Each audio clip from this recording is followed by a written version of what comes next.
And that ball is stroked. Gone! Oh my goodness, on a frozen rope. Throw in there on one hop. Out! What? Oh, he hosed him. Hop steps, great dump off, and a two-hand jam. Welcome back for episode 21 of White Noise Sports with Tanner White. I have good news again for this episode and next. Now it's finally time for that MLB Hall of Fame tier list of active players. I did it for the NFL with my former college football teammate, Isaiah Fleming. Now for a brand new couple of guests, I'm going to go back to that well a little bit. Guys, want to go ahead and introduce yourselves? Give us a little elevator pitch. Yeah, I'll start it off. Yeah, I'm Jaden Taylor. I'm the broadcaster for the Kalamazoo Growlers. Just ended off my sophomore year out of Arizona State. Called some games for the Arizona Fall League and a bunch of different Arizona State athletics as well. And big baseball fan. Has grown up on it in Omaha, Nebraska, and watching college baseball all my life out at Rosenblatt and now Charles Schwab Stadium. It's an incredible atmosphere and love the game of baseball. And it's been a ton to be able to kind of get back to it and watch baseball all summer. I'm Eli Maldonado-Ortiz, rising junior at the University of Michigan. I'm currently the video producer for the Kalamazoo Growlers, and I've been a baseball fan all my life. I'm excited to get into it. All right, guys. Thanks so much for being here. Now, I'm going to give you guys my tier ranking of the players we're looking at with some of their relevant stats. You guys tell me if I'm too high, too low, or just right on those players. Are you guys ready to launch into it? Yes, sir. Yep. All right, we always start with the lock tier. Of course, these guys do not need to play another game, nay, another pitch. They will get in comfortably / unanimously. All right, you with me so far? Let's talk about the two best starting pitchers of our era. I'm leaving one out here that we'll get to very soon, as you might imagine. Let's talk about Justin Verlander and Max Scherzer. 260 wins for JV in MVP. Max Scherzer, a little bit less than that win column, 216, couple of no-hitters. So the number is obviously massive for these guys. What do you like about JV and Max Scherzer, and do they get in? I'll let you go. You go first with being the Astros fan over here. I mean, I think they're both locks. That there's a reason they're in this tier. You just look at the stats. Like in JV's situation, even before he was with the Astros, he was already a Triple Crown winner. He'd already had an MVP. He already had a Cy Young. With my beloved Detroit Tigers, I want to point out. Yes, exactly. Like he already had the resume to at least be like close to qualifying. And now with the Astros career that he's had, giving him 2 World Series among other stats and awards, yeah, he's a lock. And then Scherzer's right up there with him. They've both been the best pitchers in the game for the last decade plus, so they've got the longevity, they've got the stats. Yeah, I honestly think there was one other pitcher that was left off this tier that I do think is better than at least Scherzer in this list. But I know exactly who you're saying. I know who I'm going to that end, but I think either way, I think both these two are locks 100%. I mean, Justin Verlander, ever since he stepped on the scene in Detroit and what his career has been is just pretty incredible of what he's been able to put together. Then adding on the just longevity of the career. Again, you see a lot of times pitchers in their final 2-3 seasons deal with injury issues, and JV's had some here or there to be able to work around, but being able to extend his career as long as he has and be able to still be essentially, I'm not sure if you'd still put him as the ace right now for the Astros, but still, he's a top 2-3 arm within a playoff rotation right now. At age nearly into 40s right now. So him being able to do that for such a long time and be a consistent, feared arm in the league, I think is a great thing just for the eye test for a lot of guys. Especially when you get to the Riders organization, it's not always about just the pure stats, the pure WAR, everything like that. They want to know a memorable moment. And you have that from Justin Verlander with the World Series, with the incredible stretch that he had across his Tigers career. Do you like no-hitters as well? Yeah, exactly. You add on to that, and you add on to the 3 different no-hitters that he's been able to put together across his career. Even Scherzer on the other end, I think also a guy that's going to put you out as a memorable guy that's going to connect with a lot of those riders of, that's the guy who's built so much of a career as a pitcher, has been a top-of-the-line guy everywhere that he's went. Again, you look at the last 3 seasons, okay, that mixing around a little bit, dealing with injury issues, still trying to be a top-of-the-line guy with the Mets right now. And again, you could say a little bit of a wavering either way. I would still put JV over Scherzer in this conversation just because, again, he's been able to stay pretty much healthy for the majority of his career. And again, I think the longevity is that next step. But again, even with Scherzer, a couple down years comparatively to what you would say from a Hall of Fame career, not his prime anymore, still has been able to be an efficient guy for a rotation that, again, has been odd in the Mets these last couple of seasons, but still out there. And, with the Rangers, too, he's been incredible. So we are all in. We're thumbs up on both of these guys, absolutely. 2 best starting pitchers of our era. Yes. All right. I got one other that needs to be in the mix, but yes. Trust me, we will get there. You're jumping guns. Now, the only other guy that I have as a lock, it is a shame to have lost him again for another season, but Mike Trout. 3 times MVP. Do I need to say a whole lot more? I mean, he is the active WAR leader, 9-time Silver Slugger, but Mike Trout as a name has some sort of aura to him. Yeah, and it's a shame of what the game has lost with him not in it right now. His last couple of seasons, multiple year-ending injuries for Mike Trout. But again, I think he was a lock to some extent for some people, even arguably by his third season in the MLB.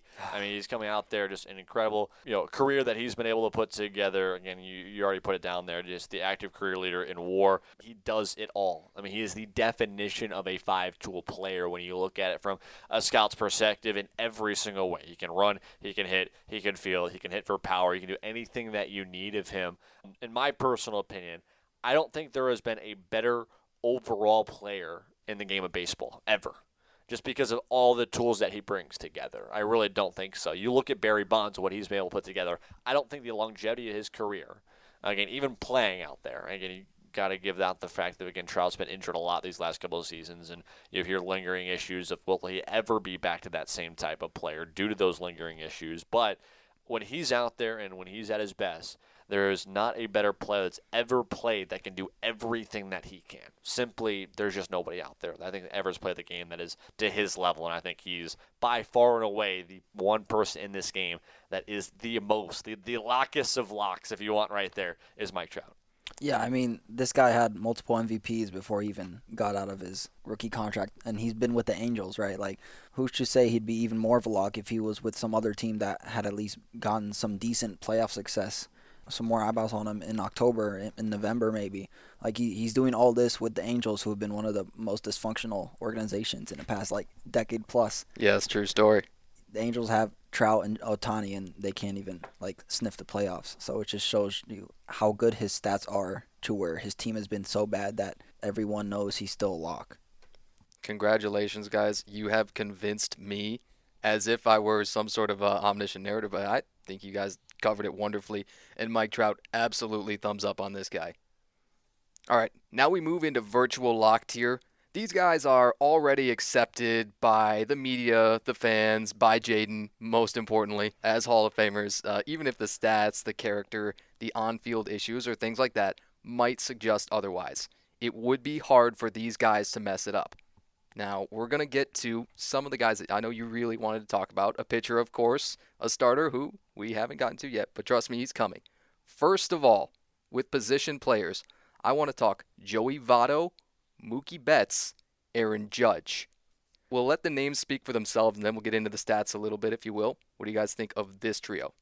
I think to start off with Joey Votto, I think he is the most fringe on this list of anybody here. Reasonable. I hear you. But I just think that's just because of the back half of his career, and you don't see as many eyeballs with him being a Cincinnati Red. And yes. His consistency was great. I mean, he's a character. He's a funny guy. He's a great guy for the game of baseball, and I think that's a big thing to add to it. I don't know if that really does have too much of an effect on if a guy finds their way to the Hall or not, but I think he's a great guy for the game of baseball in so many different ways of what he gave back to the city of Cincinnati, and even now with different organizations that he's been in the last couple of seasons. But again, I think Votto's a fringe guy. I do think I'm not sure if I would say virtual lock. I don't think he will be a first ballot Hall of Famer by far. I don't think he'll be a first ballot Hall of Famer. And these guys don't necessarily have to be. Yeah. Again, I don't think he'll be a first ballot Hall of Famer, but I think he'll get in by a second or third try there. But yeah, I think it is a safe bet to see that Votto finds his way in. Of course, his incredible career. I mean, if you want to look at, again, a side-by-side comparison, stats very similar to Miguel Cabrera.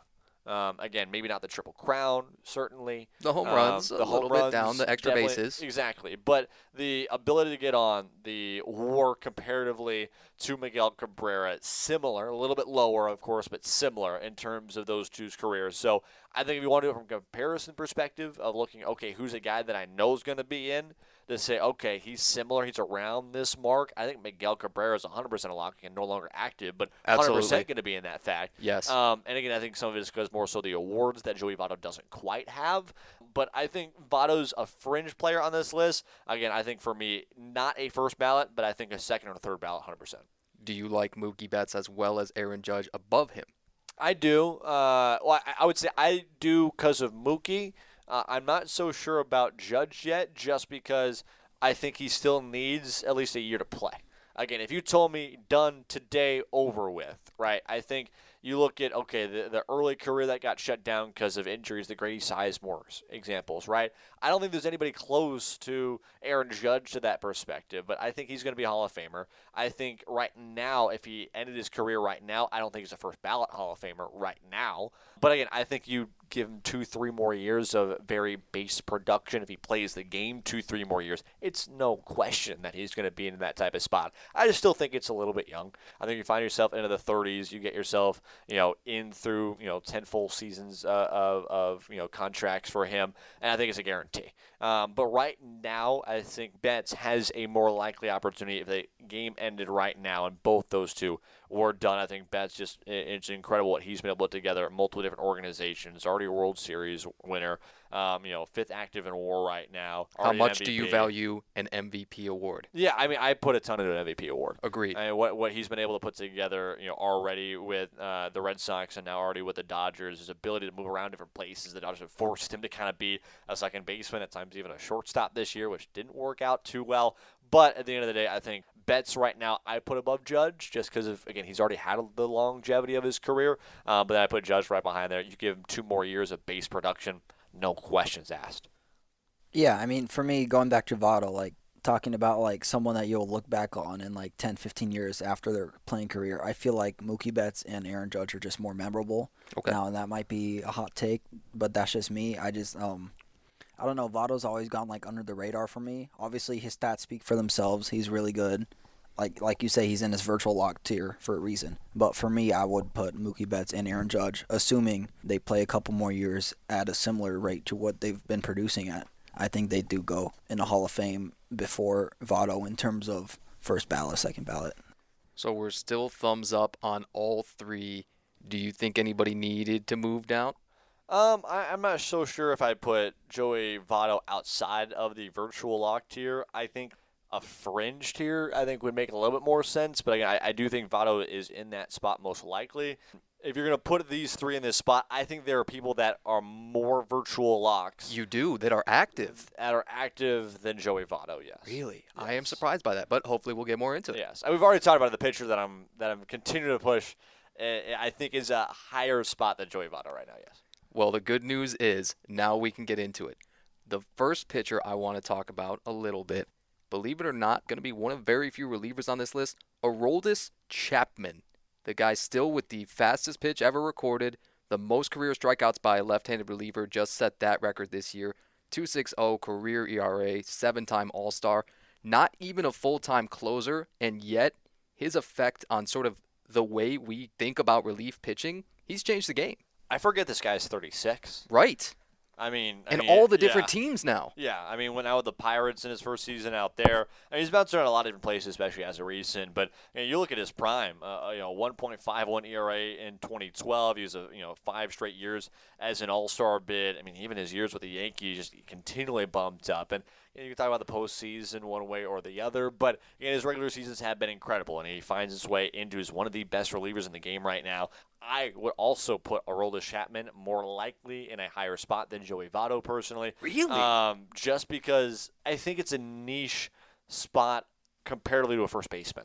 Okay. Right? Like you put Votto to Cabrera, Yes. right? I put Cabrera in there 10 times over Votto, right? Easily, yes. And you look at, I guess, the comparison of relievers, right? I guess I look at the perspective of comparison to your position, I think matters more, though, to comparison of everybody else, right? What Chapman's been able to do of dominating the game of where he's at right now, again, at 36, being able to get in triple digits consistently night in after night, to be able to do that for multiple different organizations, find your way to get to the postseason consistently, being that trusted guy late in games. I think there are better relievers in the game right now. I don't think there are better relievers at the set of their career. Like there's not an active reliever right now that has a better career than Aroldis Chapman.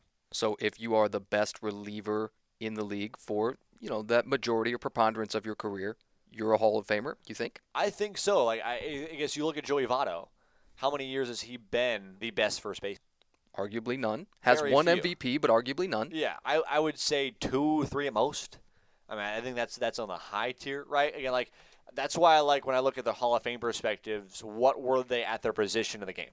That's why I think Votto's more of a fringe guy because I think there's a lot of the first basemen that were a lot better in the final 5, 6 seasons. Although again, in his late 30s, early 40s, that's a different total.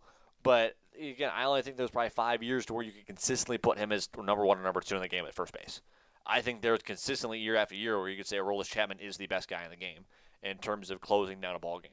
Again, postseason, maybe a different story. It is. But at the end of the day, they put him in those positions for a reason because he did it across the 162 before that got them there in the first place, right? So I think there's not a better reliever in the game across the stretch that he's been dominant other than Aroldis Chapman. I mean, the only guys that you can even put up there, Craig Kimbrell, Kenley Jansen has been in that stretch as well. But Hey, again, I promise think, you, we're going to get to those guys. I know. But like those are the only 2 other guys that can go, okay, competition here, right? Everywhere else, you might have one guy that's been a fringe player for 1 year. That was dominant for a year. I think Andrew Miller is a guy you look at for 2 seasons for the Indians, right? Like that's a guy that's in that conversation too. Emmanuel Clase right now is disgusting. Yeah, exactly, right? Hader's been good on and off. Yeah, but I don't think again from 2010 to 2014, there's one guy who's going to be able to lock down a game. That's Aroldis Chapman. Okay, I hear you, and I think we're all thumbs up on Chapman. Yeah. All right. Good news is now starting pitchers.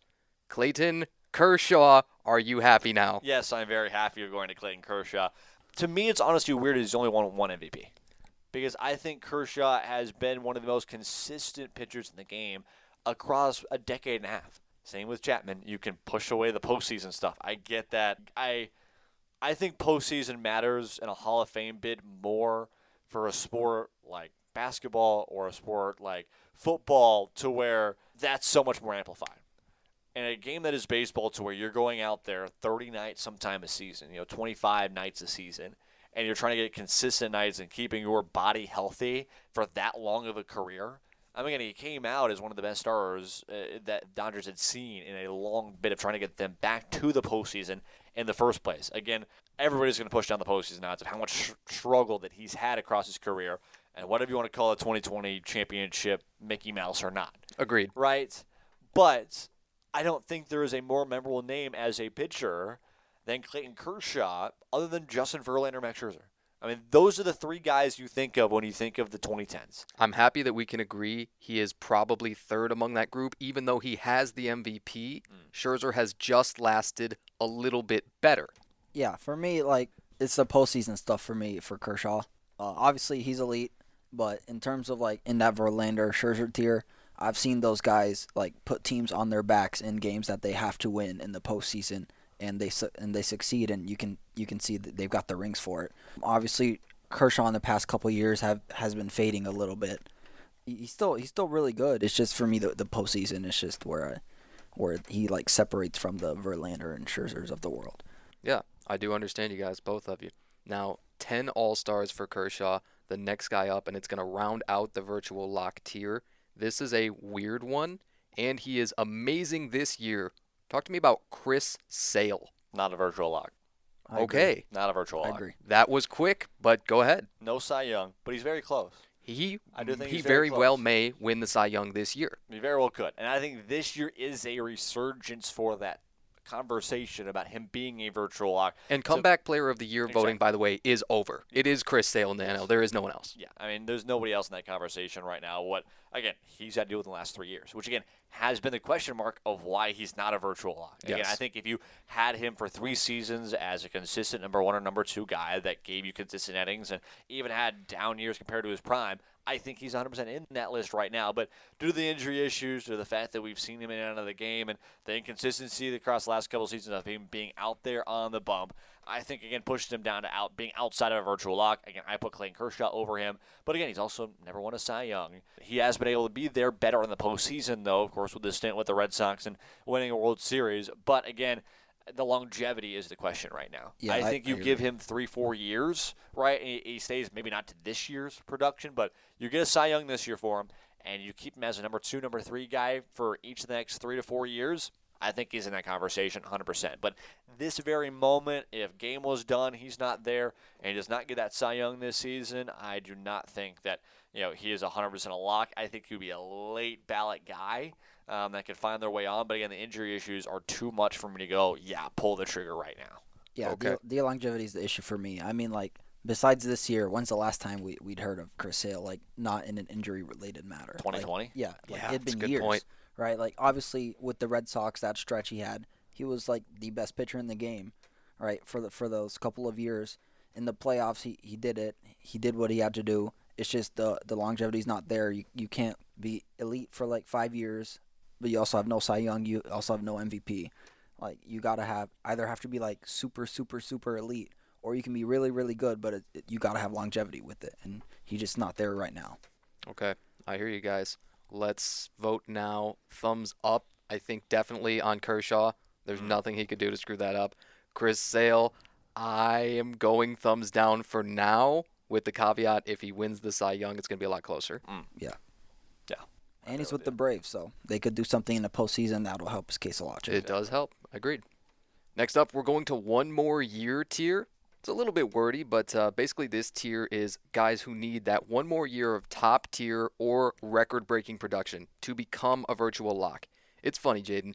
This guy, the first guy up that we're going to talk about, is sort of the genesis of this entire episode. I mentioned him to you offhand at a Growlers game, and then we sort of formed this entire idea from here. I am going to compare 2 first basemen, 2 very, very good ones, and we're going to see between Freddie Freeman and Paul Goldschmidt, who's the better player. Freddie Freeman. I agree. 0 question. Really? Zero That question quickly? whatsoever. You look at the last 2 seasons of Paul Goldschmidt, he's hitting .234 this year. Again, I get it, his age 36 season, but right now you're looking at Freddie Freeman age 34, and he's been able to keep up solid production. Again, each of the last 4 seasons, he's been able to at least hold some sort of statistical category in the NL. Last year, it was doubles. The year before that, he was batting both the best on base percentage, plate appearances, showing the longevity across 159 games. Again, the last time he played less than 100 ball games that wasn't the NL or the 2020 season was his rookie year in 2010. He has the longevity. He does not deal with the injury issues. He consistently leads the league. If you think about, okay, what's the number 1 first baseman in the league right now? Freddie Freeman comes to your mind, at least in your top 5, and I think it's been in your mind probably for the last 10 years. Yeah. He has been in a conversation of being the best first baseman, the best guy at his position for a decade. I think if you have that in that fact, you think about him in that conversation year in and year out of being either a silver slugger or being the best guy in that spot year in and year out, I think you're guaranteed to find yourself into the Hall of Fame. I think he is closer to being 100% a lock than I even think Joey Votto is right now. I think he is even more of a lock than Chris Sale is right now, just because of the longevity of his career. Again, I get it. Sometimes you look at it, okay, he's won one MVP.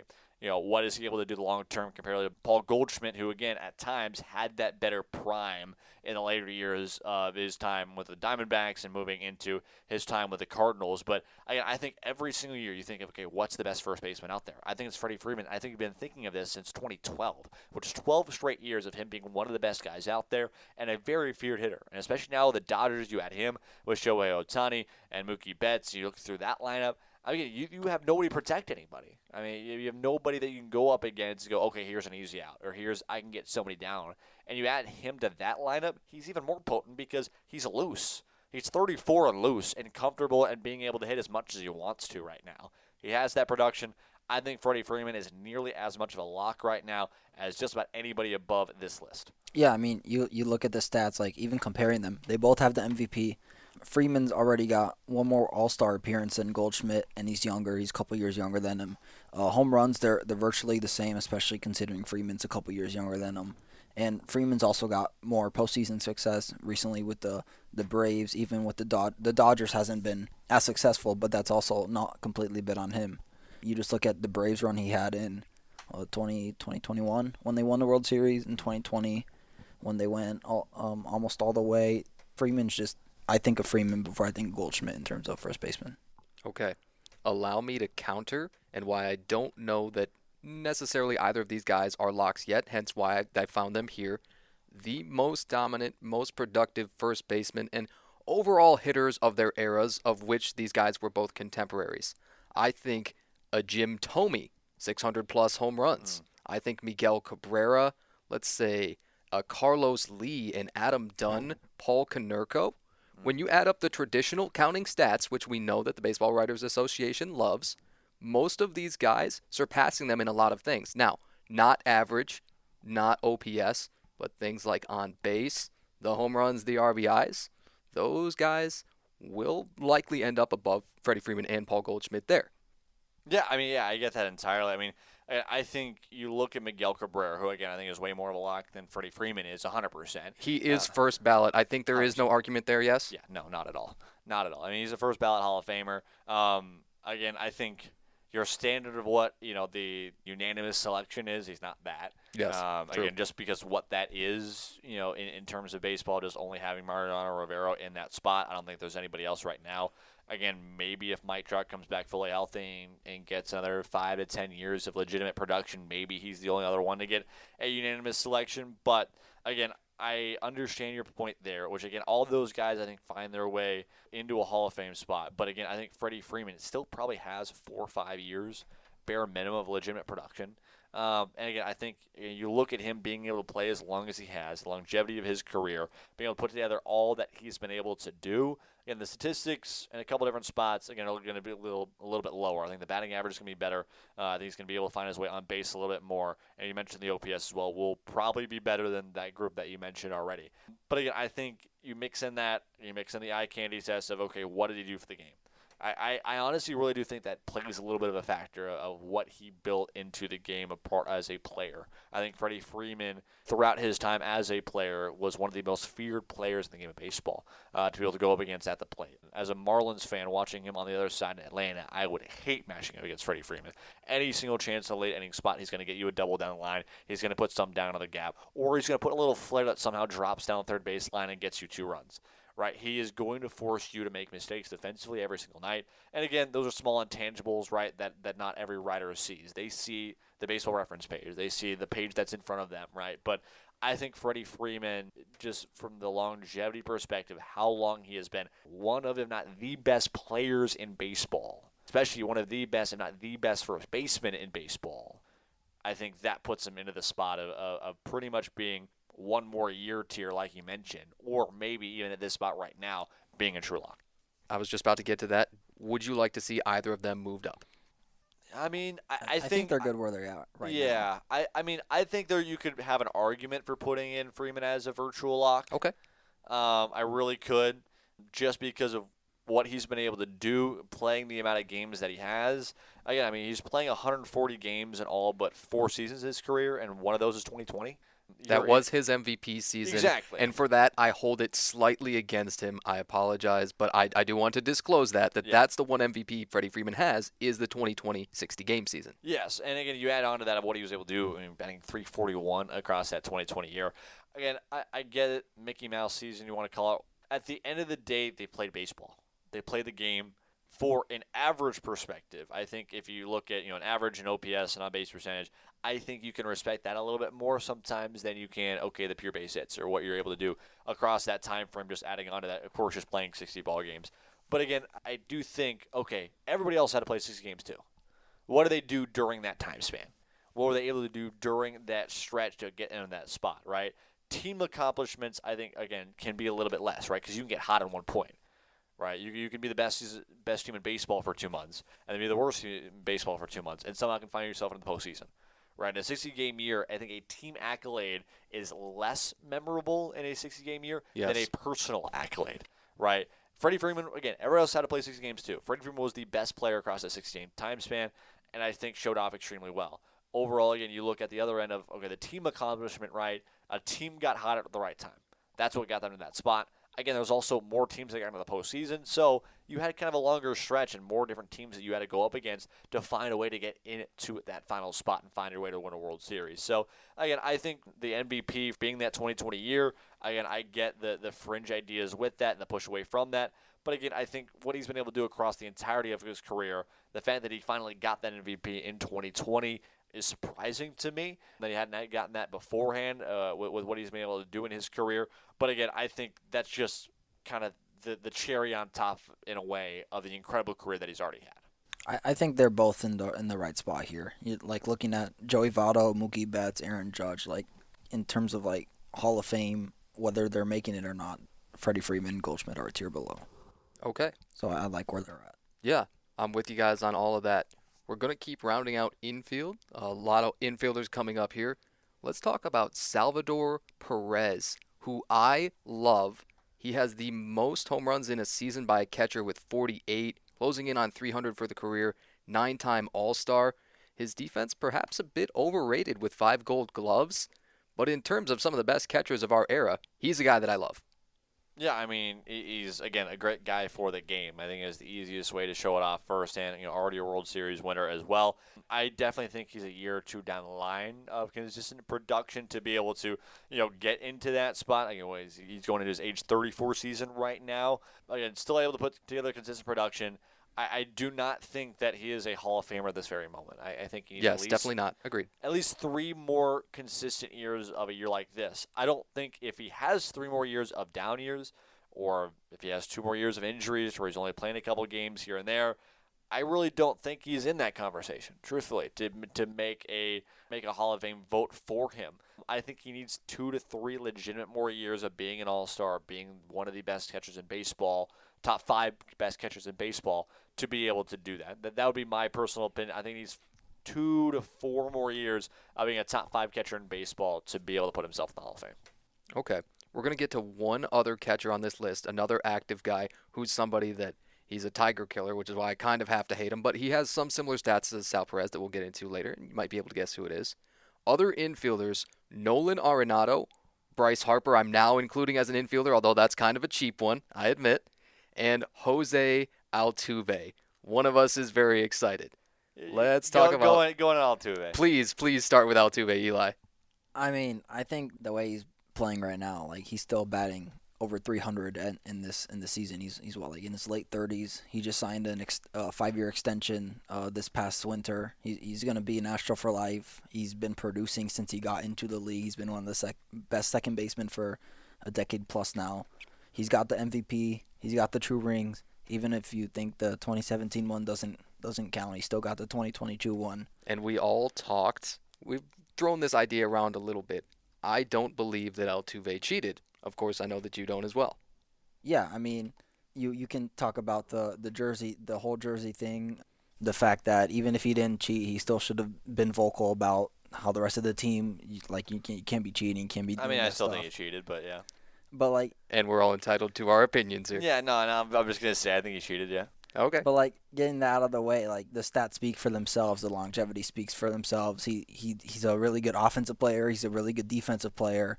I think he gets in the Hall of Fame, especially with a couple more years of where he's producing at right now. Yeah, I think he'd be given 3 more years of consistent production, what he's been able to do together. I mean, you look at 2020 was essentially the lone down year of his entire career. Every other season, he's either batting 300 or good margins within between that. Again, the 346 season, 2017, he cheated. 2016, again, still the league leader in batting average. I still think it's incredible. Again, you look at 3 different seasons where he's been, if not the best, gap-to-gap guy or just getting on base guy or batting average guy that you want in the league. He's still there, right? I think, again, you look at the 2017 season, and everybody's going to talk about that, about the cheating scandal and everything through that, and what all should have been the drop-off due to that scandal from every player that was an Astro and everything from that. But, again, I don't think he's there yet. I think he's done today. I think he could be a fringe guy on a 3rd or 4th ballot.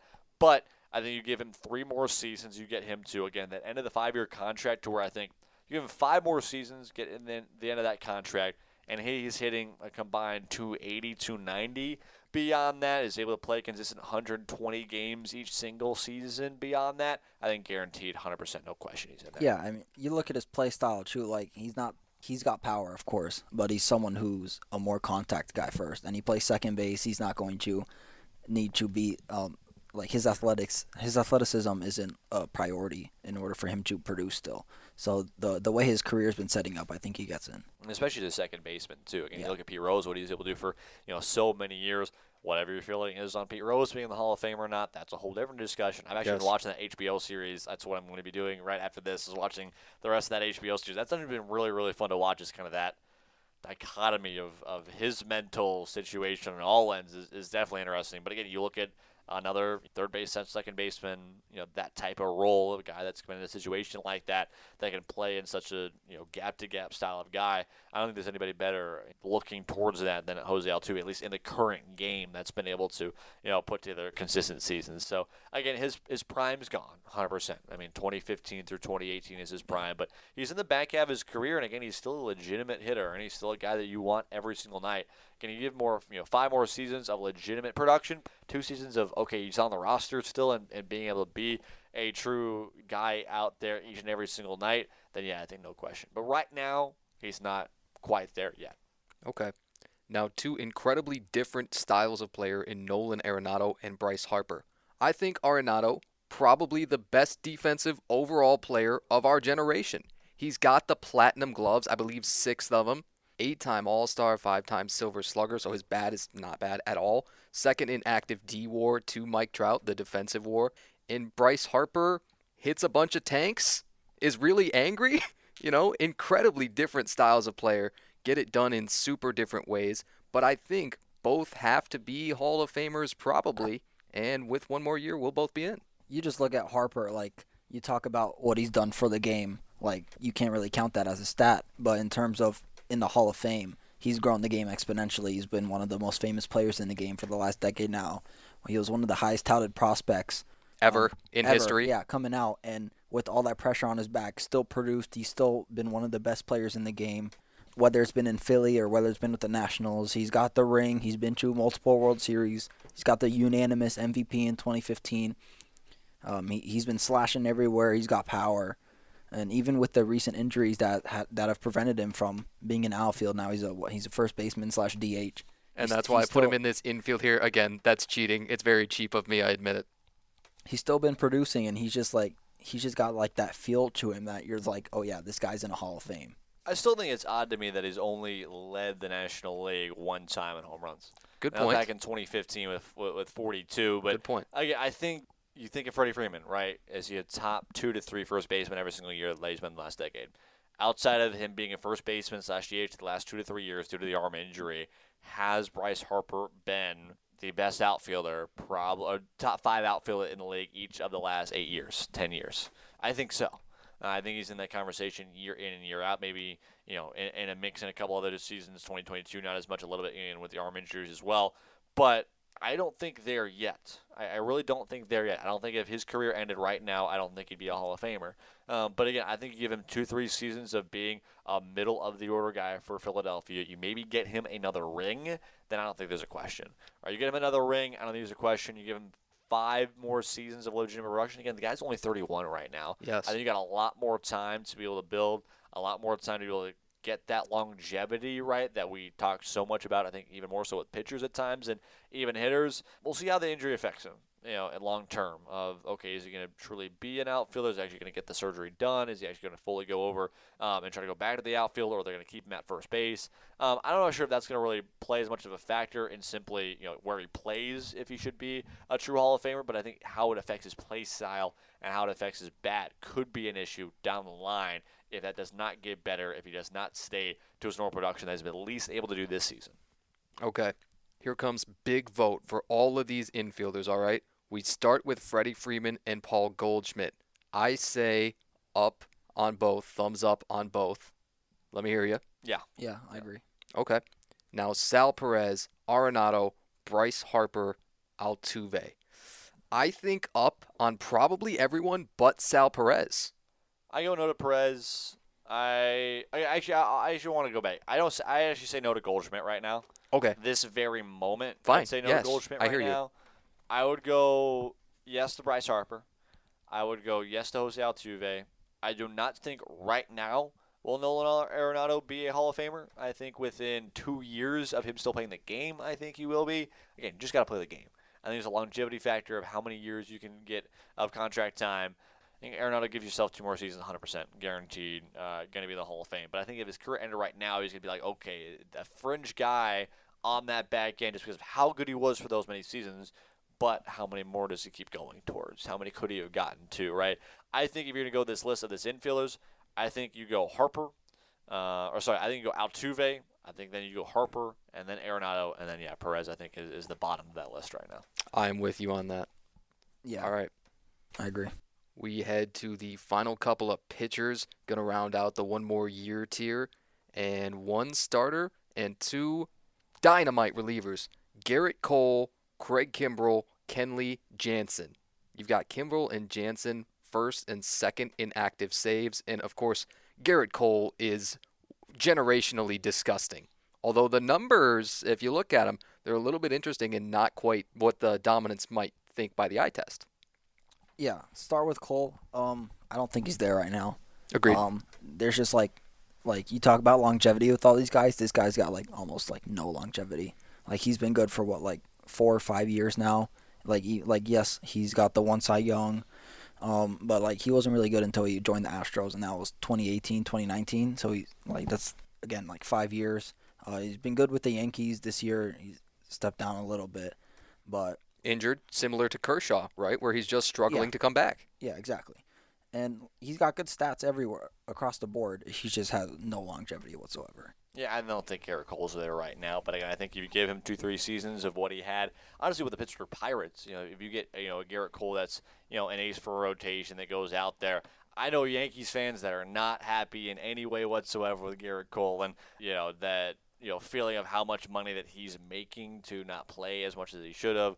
Last time out, I think he got scratched from the start due to, I think the actual wording was he was tired, right? Just simply tiredness, or it was just essentially being beat up a little bit, or in some sort of way. Like it was a really weird phrase just to put him out. He just simply tired and did not want to pitch. And again, it was I got a whole long text I'm not going to go into that I got from a buddy of mine. Is from New York, like from the Bronx. His dad is from the Bronx, and one of the funniest flames I've ever heard of Garrett Cole. It's like this 67-year-old guy going, I ran 3 miles today. I swam like 30 laps in the pool. I wasn't, tired or whatever the phrase was that they initially called it. I wasn't tired or anything. I was ready to go and had to work the next day. And like this whole different thing, this man getting paid, 200 times the amount that I am each and every single day. And he can't even go out and pitch for 5 innings, like whole other thing. And the longevity's not there for Garrett Cole right now. But again, the basic accolades are putting yourself in that conversation and seeing what he can do a couple years down the line. Going to the relievers, Craig Kimbrell and Kenley Jansen, again, both some of the best of their age, right, of where they are at right now. It's just really tough. I think relievers are really odd and really tough to be able to put in, right? Like, I think Chapman's 100% there. I think Kimbrell is probably there. I think you give him 2 or 3 more years with the Orioles is going to be there.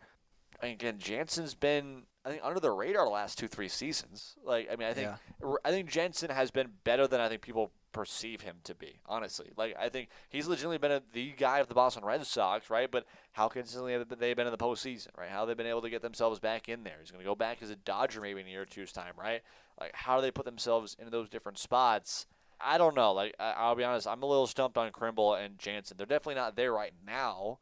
But I honestly don't know how much it would take them to be there because they've been, just like Chapman, the best of their category for probably a decade's time. So I don't know. Those two are really weird to me and honestly kind of stumped me mentally, like where to put them exactly. Because like the reliever's a tough role, right? Of course. Like, where you want to put them into those spots. But like I don't know. It's odd to be able to see from those two of how much I would want to push. I would put Kimbrell over Jansen. But I would put neither of those two over Chapman. Okay. I'll toss out a couple of stats that I like for these guys. It is insanely difficult for relievers to rack up WAR. Craig Kimbrell, 23.7 in his career. Kenley Jansen, 21.9. They both have 2 Reliever of the Year awards. That's one of the newer awards that's been offered. And if you like ERA plus, right, 168 ERA plus for Craig Kimbrell, 156 ERA plus for Kenley Jansen. That is, they are 68% and 56% better than an average pitcher. It sounds good put that way, yes? Yeah, 100%. I mean, again, you put him in high leverage spots, right? Again, you look like, okay, how many strikeouts can he put together? How many big spots can he put together?